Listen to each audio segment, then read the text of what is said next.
নমস্কার বন্ধুরা, লিপিকা ডায়েরিসে তোমাদের সবাইকে অনেক স্বাগত জানিয়ে শুরু করছি আমি আমার নতুন একটি ব্লগ। এখন ঘড়ির কাঁটায় 12টা বাজে। তো দেখো, স্নান করবো, রান্না করব, অনেক তাড়া ছিল কাজের। তো হঠাৎ করে শুনি বিনের আওয়াজ। তো ভাবলাম কোথা দিয়ে বিন বাজছে দেখি। তো জানলা দিয়ে উঁকি মেরে দেখি আমাদের বাড়ির ঠিক 3-4টে বাড়ির পরে ওখানে বিনের আওয়াজ হচ্ছে। তো দৌড়ে গেলাম, ছেলে মেয়ে সবাই গেছিলো। তো গিয়ে দেখি এই সাপুড়েটা বিন বাজাচ্ছে। উনি অবশ্য বলেছিল ক্যামেরা করতে মানা, আমি তবুও লুকিয়ে লুকিয়ে একটু ক্যামেরা করে নিলাম। সাপে কামড় দিলে হাসপাতালে মেডিকেলে নিয়ে যাবি, রুগীটার জীবন বাঁচবে। রাগ করলেন কথাটা বলুন। এই যুগে এই কালে ঝাড়ফুঁকের আর দিন। আর যে হাসপাতালে মেডিকেলে নিতে না পারিস, ওই যে গাছটা দেখা যায় ওই পাশে, গাছটার নাম বলা হয় আস্তিক মণি গাছ। গীতার মধ্যে লেখা আছে, মহাভারতে লেখা আছে, রাবণের মধ্যে গাছটার নাম লেখা আছে। এই আস্তিক মণি গাছের শিকড়টাকে তুলে এনে আপনারা গোলমরিচ চেনে না, গোলমরিচ 4 থেকে 5টা গোলমরিচ দিবি। ওই শিকড়টাকে শিল নোড়ায় বেটে রস করে খাওয়াতে পারলে 2 বার বমি করবে, লাখ মুখ দিয়ে বিষটা বেরিয়ে যাবে, রুগীটা বাঁচবে, মরে যাবে। আমাদের কামড় দিলে আস্তিক মণি গাছের শিকড়টা দরকার না লাগলে গাছটা যাওয়ার সময় আর দরকার লাগলে আমি চিনিয়ে দিয়ে। বহু বছর কোনো সাপুড়ের দেখা ছিল না আমাদের এখানে। তো হঠাৎ করেই ইনি আসলেন, আর এসে তো অনেক রকম অনেক কিছু বলছিল। ঠিক আছে, আমি অবশ্য তেমন কিছু বিশ্বাস করি না, তবে 2-1টা সাপ দেখিয়েছিল। আর উনি মানে কি একটা গাছের কথা বলল, সেই সব গাছগুলো নেওয়ার কথা বলছিল ওখানে যারা ছিল। কিন্তু এরা না, মানে কি বলবো, এরা হট করে মানুষের মনটাকে চেঞ্জ করে দিতে পারে। এমন এমন একটা কথা বলবে, এমন একটা কথা বলবে, তুমি ওনার সামনে থেকে ওখান থেকে সরেই আসতে পারবে না।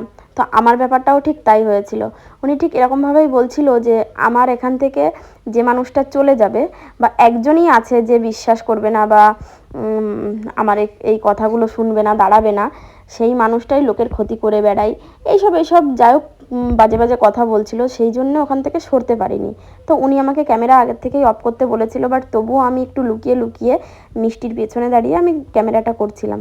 তো যাই হোক, এইভাবেই তো খানিকক্ষণ টাইম ওখানেই দাঁড়িয়েছিলাম। উনি অনেক রকম সাপ দেখালো, ঝাড়ফুঁচ, মানে ওখানে 2-1জন মহিলা ঝাড়লো, এসব করেই করতে করতে অনেকটা টাইম কেটে গেল। ঠিক আছে, টাইমটা যে কখন কোন দিক দিয়ে কেটে গেল বুঝতেই পারলাম না। তো চলো, তোমাদের ওদিকে এরকম সাপুড়ে কাদের কাদের ওদিকে যায় আমাকে অবশ্যই কমেন্ট করে জানাবে। আর তোমরা কারা কারা এইসব জিনিসগুলোই বিশ্বাস করো আর কারা বিশ্বাস করো না সেটাও কমেন্ট করে জানাবে। ঠিক আছে, তো চলো আজকে আমি এই ভিডিওটা, এই সাপুড়ের ভিডিওটা এই পর্যন্তই রাখছি, কারণ আমার বাড়িতে গিয়ে রান্না করতে হবে, অনেকটা টাইম পার হয়ে গেল। চলো একবারে রান্নাঘরে গিয়ে দেখা হচ্ছে। 15 minutes later. দুপুরবেলায় এত ব্যস্ততার মধ্যে রান্না করছি, এর মধ্যে সন্দীপ এসে বলছে মাছ ভেজে দিতে, ও নাকি বিয়ার খাবে। এই যে এই মাছ কয়টা ওকে ভেজে দিতে হবে। তো চলো ওকে মাছগুলো ভেজে দিই।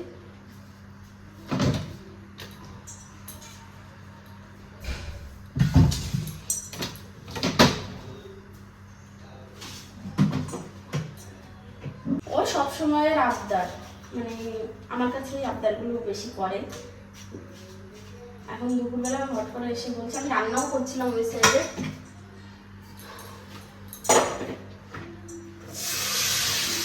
আমার অবশ্য একটা সবজি হয়ে গেছে, এখন পটলগুলো ভাজবো।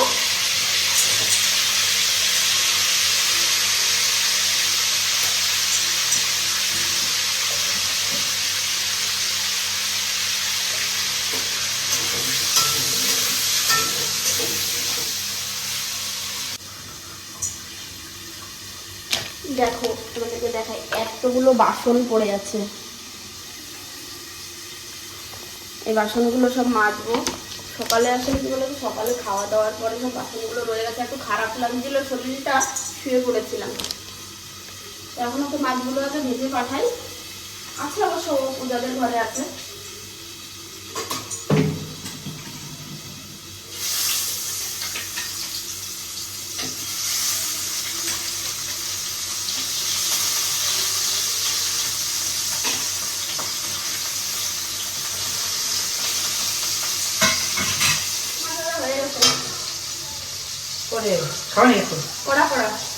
একটা বোতল দিয়ে দাও আমারে,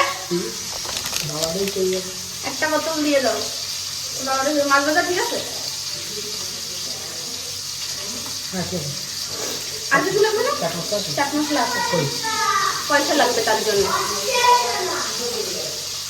পয়সা দাসাঙ্গা মাসাঙ্গা কি গরম এই গরমের মধ্যে কি রাঁধছো তুমি ওই তো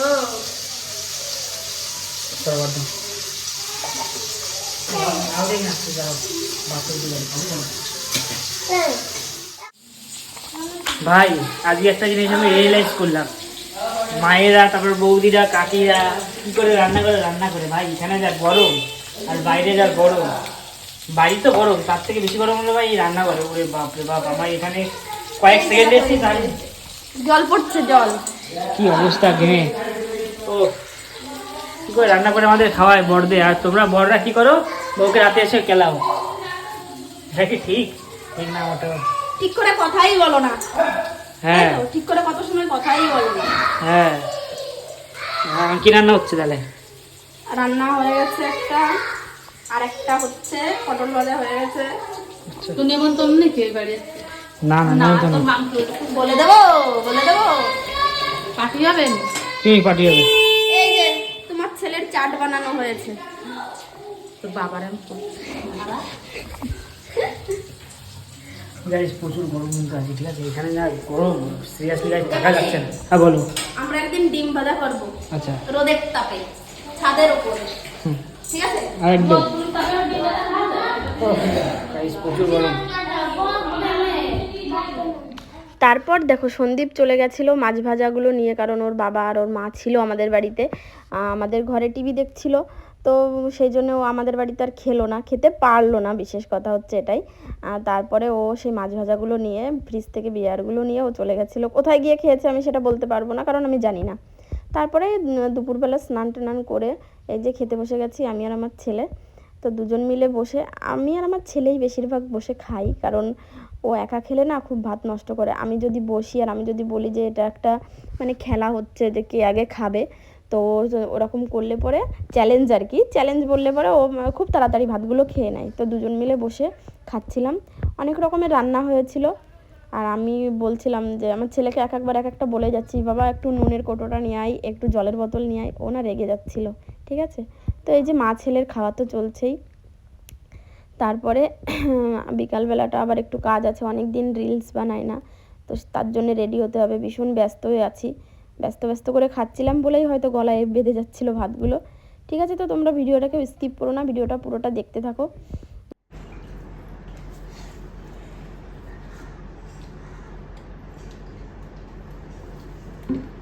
ও কি করে টেস্ট বোঝে আমি জানি না, তবে ও তো ধুয়েই খায় বেশি, আলু ধুয়ে খাবে, মাংস দিলে মাংস ধুয়ে খাবে। 2 hours later. তারপর বন্ধুরা দেখো সেই রান্না বাড়া সেরে স্নান করে খেয়ে সন্দীপ তো মাছগুলো মানে মাছ ভাজাগুলো নিয়ে চলে গেল। আমি বললাম আমাকে একটা বোতল দিয়ে যেতে, যদিও আমি বিয়ার খাই না, ঠিক আছে? তো সে সবগুলো নিয়ে চলে গেছে, কারণ কি ওর মা আর ওর বাবা ছিল আমাদের ঘরে, সেই জন্য আমাদের বাড়িতে আর খাওয়া দাওয়া করেনি। আর এখন বিকাল হয়ে গেছে, বিকাল একটু মেঘমেঘ করেছে, তবুও আজকে ভাবছি কয়েকটা রিলস বানাবো, আমার মানে রিলস ভিডিও একদম নেই। তো চলো এই যে আমি রেডি হয়ে গেছি, আমাকে কেমন লাগছে অবশ্যই কমেন্ট করে জানিও, ঠিক আছে? তো চলো এখন ছাদে যাব, ছাদে গিয়ে কয়েকটা রিলস বানাবো, মেঘ করেছে প্রচন্ড, আসো। তারপরে দেখো তোমাদেরকে একটু আমার রিলস মানে কিভাবে আমি রিলস বানাই ছাদে গিয়ে বানাচ্ছিলাম, সেটা তোমাদেরকে দেখিয়ে দিলাম। তো আমার এই রিলসগুলো যদি তোমাদের দেখতে ইচ্ছা করে অবশ্যই আমাকে ইনস্টাগ্রামে ফলো করতে হবে, লিপিকা বিশ্বাস বলে, ঠিক আছে? তো আজকের ভিডিওটা বন্ধুরা আর বড় করছি না, আজকের ভিডিওটা এখানেই শেষ করছি। দেখা হবে নেক্সট কোনো ভিডিওই, ততক্ষণের জন্য তোমরা ভালো থেকো, সুস্থ থেকো। আর যদি ভিডিওটা ভালো লাগে অবশ্যই লাইক করো, কমেন্ট করো আমাকে যে কেমন লাগলো ভিডিওটা। তো দেখা হবে নেক্সট ভিডিওই, ততক্ষণের জন্য টাটা বাই।